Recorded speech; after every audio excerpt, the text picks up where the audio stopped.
It's every Thursday night. And I remember the day that they suddenly turned around and accepted a plea to manslaughter, which was totally unusual in the history of the provisional IRA, by the way, as well.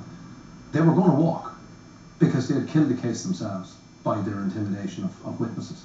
So they were free. And there was only 10 people probably really knew what went on that day in the Special Criminal Court. I was there myself. And 5 of them were the guys in the dock. They pleaded because they were told to plead. Lads, you better go inside and be seen to take some time, and we'll have you out in no time at all. You've done your job for the Republican movement. I think that's what happened. 4 of the accused, except Kevin Walsh, all to their lawyers apologised and nodded in agreement when their lawyers apologised on behalf to the court about what had happened to Gerry McCabe. Kevin Walsh showed absolutely no remorse. The weapon used to shoot Gerry McCabe was known to have belonged to him. It was his personal AK-47. He had used it to shoot at guards 2 years earlier in Kilmallock. He meant to kill him. He meant to kill him and almost kill Ben. So I don't think he knows what conscience is.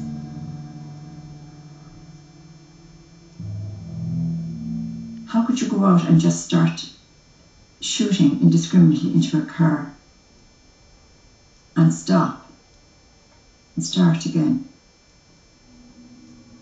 So 31 months after Detective Garda Gerry McCabe was gunned down, his killers begin their jail sentences. Piers Macaulay from Strabane and Kevin Walsh from Patrickswell received 14-year jail sentences on the manslaughter charge. Jeremiah Sheehy from Rathkeel was jailed for 12 years and Michael O'Neill for 11 years. John Quinn, also from Patrickswell, pleaded guilty to conspiracy to rob and was jailed for 6 years. This place where they are, they have freedom for food, freedom for visitors. This isn't high security for people that murdered my husband. It does make me pretty angry when I think that the guy that pulled the trigger on Gerry could be possibly looking out here at this moment in time. What should have been a very happy time in my life would be my 60th birthday tomorrow. It's a day that I'm not looking forward to, and certainly not my children, when we don't have the love of our life, my wonderful husband, father and friend with us. Anne McCabe and her family are doing the life sentence. Ben O'Sullivan is doing the life sentence. But the pros who killed Gerry McCabe are sitting in a luxurious house in Castlereagh. They're allowed people to come in and visit them. Gerry Adams, Martin McGuinness, particularly Martin Ferris is in there. Like, he yo-yo to see them. Their women are coming in to see them. You know, they're having a great life. If right was right, they should not be getting out until 2035, 2036. And those boys are going to be out in a few years, and they're going to be heroes. Kevin Walsh is going to be carried shoulder high at the next Sinn Féin Ardèche after he gets out.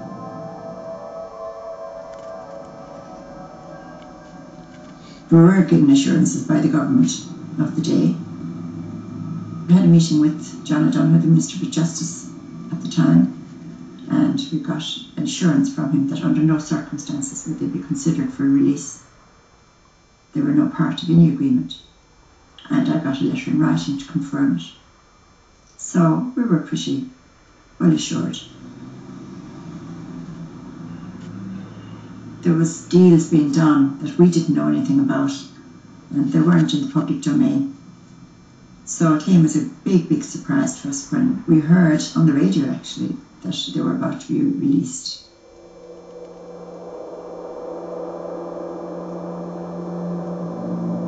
On today's Morning Ireland programme, Sinn Féin's Martin McGuinness was clear that the men should get early release. We're playing for very big stakes here, and we should approach this in a very cool, calm and collected fashion. The Taoiseach Bertie Ahern reacted to the verdict during a visit to the north. I am glad to see that the murderers of Detective Sergeant Gerry McCabe have been brought to justice. They have not been convicted of murder, Taoiseach. Gerry McCabe was murdered as far as I'm concerned. Mr Adams directly contradicted the government's repeated assertion that Sinn Féin was told that the killers of Detective Garda Gerry McCabe would not benefit from early release under the Good Friday Agreement. Mr Adams said he got a different impression in a one-to-one meeting with the Taoiseach. He told me that he understood fully that all of these prisoners who were involved with the IRA would have to be released without exception. I understand that Mr. McCabe would be annoyed at me, but if I want to get a comprehensive deed, I do not have an alternative. I was absolutely astounded to think that I'd have to start all over again. That shouldn't have been done to us as a family.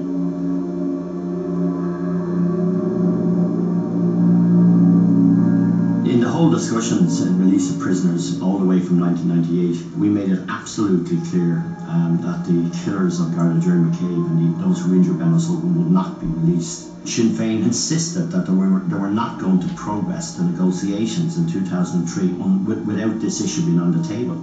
I made it clear that this was now an issue that was being pressed on us, and that if we did get an overall agreement, this is an issue that the government would have to address. But what we wanted was an end to paramilitary activity, effectively an end to the activities of provisional IRA.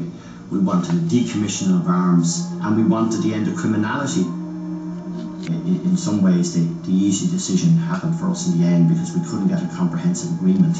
We didn't have to make that hard choice. Any stress, offence that we've ever created to Anne McCabe and her family, we regretted that. And I hope they understood the context of what we were trying to do.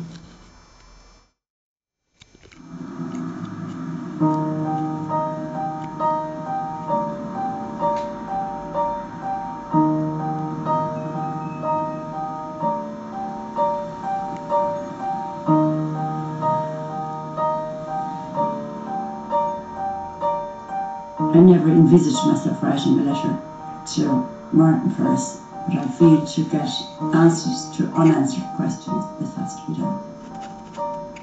Dear Mr. Ferris, as the leading member of the provisional movement in Munster, I would like to interview you about your knowledge of the events surrounding the murder of my husband Gerry Nadir and the persons involved. Yours sincerely, Anne McCabe. Martin Ferris and Kevin Walsh have been very closely associated all the way through their Republican careers together. There is ample intelligence that Martin Ferris is a key player. And also, by the way, the Taoiseach of this country has said this, that Martin Ferris is a key player in the Army Council of the IRA, and therefore is a key player in the Munster Brigade. He has consistently denied it and walks away from it. In fact, most of the times he won't answer any questions. Some people believe that the go-ahead for that raid was actually given by your father. Some people believe that. How do you feel about the people who killed Gerry McCabe? Do you defend them? Do you condemn them? The reality is that the man was killed. It was unfortunate, it was tragic he was killed, but I could not stand over and condemn that action. I don't think I have the authority to do that. It's Kerry today. Okay, welcome back. I'm talking to the Mayor of Kerry, Teresa Ferris. I would strongly believe that there was no intent to kill Garda McCabe or Ben O'Sullivan or anybody else that day. It seems that the intention that day was to raise funds through means of a bank robbery for the struggle that was taking place in the 6 counties. It could be well that something went off, unintentionally, or it could well be that, people felt that they were being, fired upon. I don't know, and that's why I don't want to speculate. Right, we've got Anne on the line. Good morning, Anne. Good morning, John. I just have a question to ask Mr. Ferris. These people who got out of the Pajero Jeep started firing indiscriminately into the car. They stopped and they started again. Why didn't they stop? Only they can answer that, and I don't feel I have the right to deny that the people who felt they had to take up arms to defend their people were doing the right thing. I don't feel I have the right to sit in judgment over them. What happened in Adair, Teresa, was not defensive of community. I believe that it was part